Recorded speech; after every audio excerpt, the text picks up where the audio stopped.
Meus irmãos, minhas irmãs, saudações em Cristo Jesus. O tema da mensagem é microevangelho. Fiquem fora dele.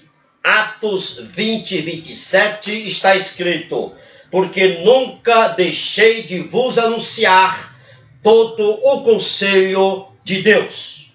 Meus amados, entre muitos pregadores, há o medo de desagradar os seus ouvintes.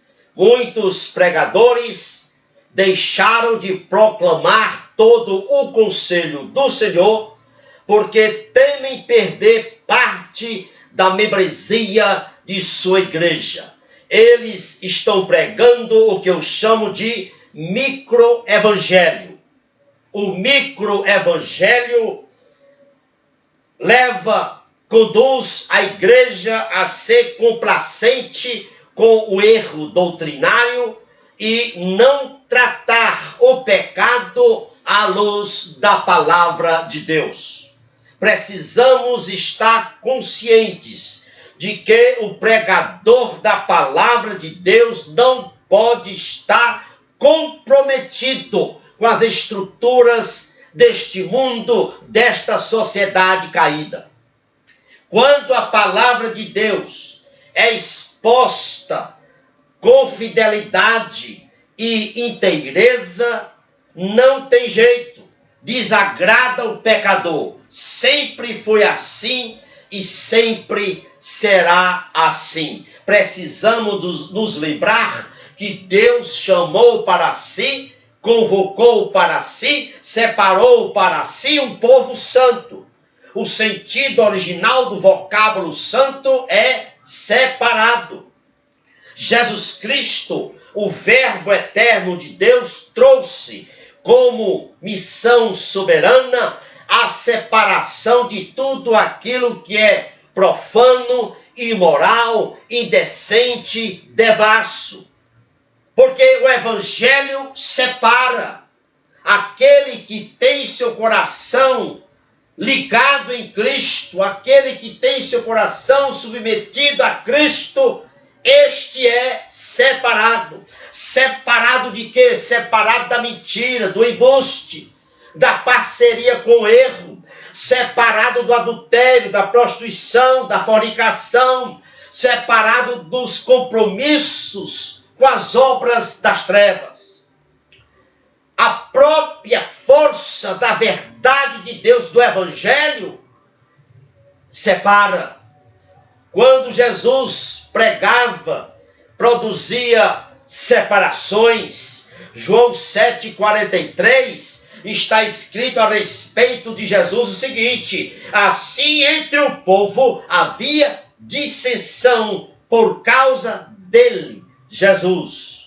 Meus amados, Jesus separa. Em Mateus 10,35 está escrito: porque eu vim pôr em dissensão o homem contra o seu pai, e a filha contra sua mãe, e a nora contra a sua sogra. Jesus separa, e as opiniões se dividem. João 7,12 diz a palavra: e havia grande murmuração entre a multidão a respeito dele, Jesus. Diziam alguns: ele é bom, e outros diziam: não, antes engana o povo. Meus amados, o Evangelho é o Evangelho de separação.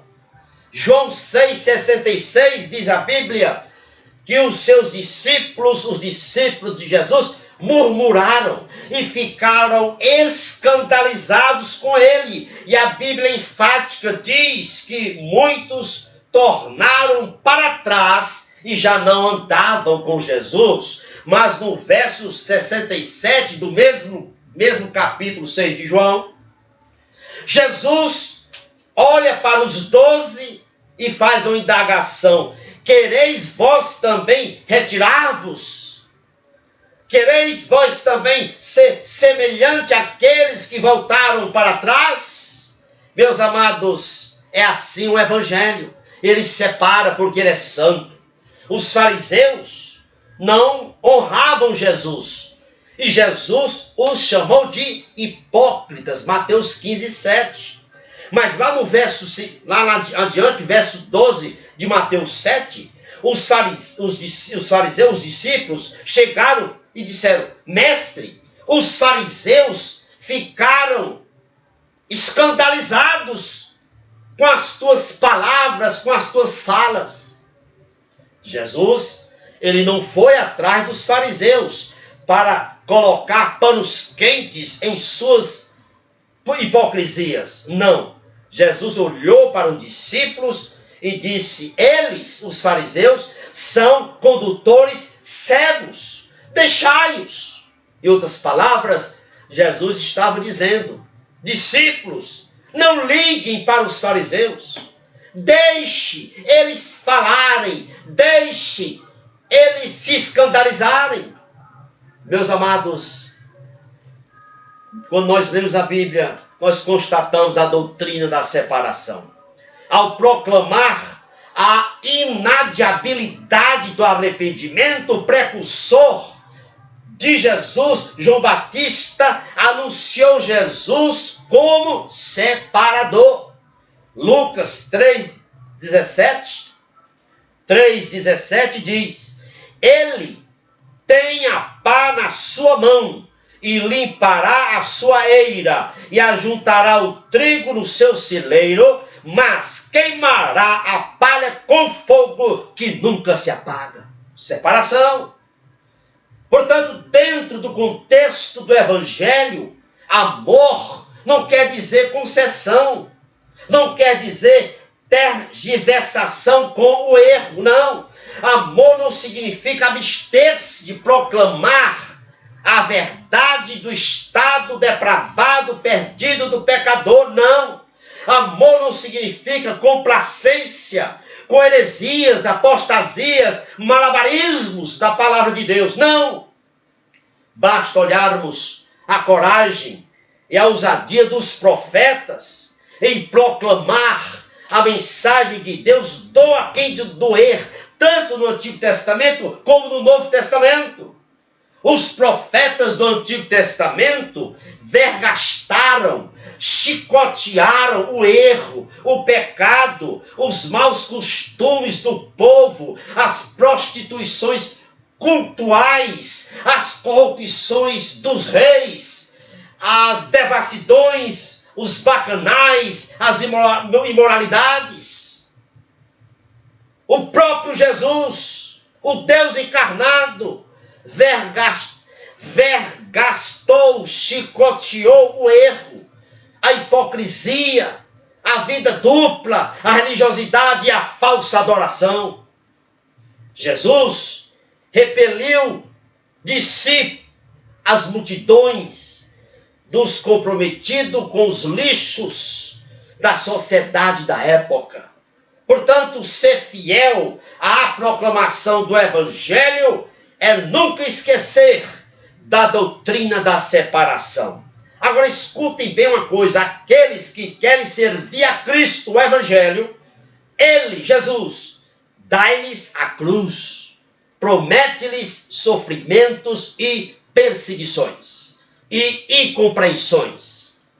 Os verdadeiros pregadores do Evangelho, ao se erguerem perante as massas, sempre provocarão incompreensões, sempre provocarão dissensões e perseguições. Foi assim no passado e será sempre assim. O verdadeiro pregador do Evangelho, ele não se abstém de dizer que os adúlteros, os fornicários, os mentirosos, os covardes, os abortistas, os sodomitas, os roubadores não herdarão o reino de Deus.